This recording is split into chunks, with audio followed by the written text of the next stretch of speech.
Sederalun sebanyak 228 putra dan putri dari Kecamatan Krungsabe, Aceh Jaya mengikuti lomba musabakah tilawatil Quran ke-9 tingkat kecamatan.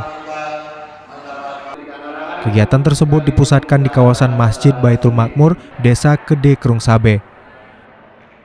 Kegiatan yang dibuka oleh Bupati Aceh Jaya T. Irfan TB ini akan berlangsung selama 4 hari, yakni hingga 10 Juli nanti dengan 8 cabang yang diperlombakan.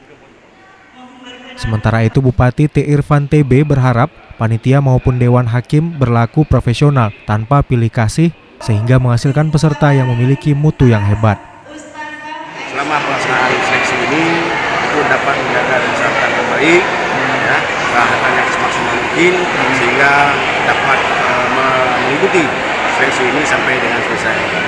Dan kami juga tadi mengharapkan kepada Dewan Hakim agar ini benar-benar melakukan seleksi yang selektif mungkin agar nanti dari Kecamatan Krungsabe dapat menyampaikan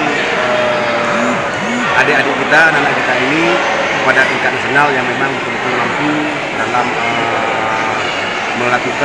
melaksanakan mengikuti pada tingkat kabupaten. Dari Calang, Rizky Bintang, Serambi On TV.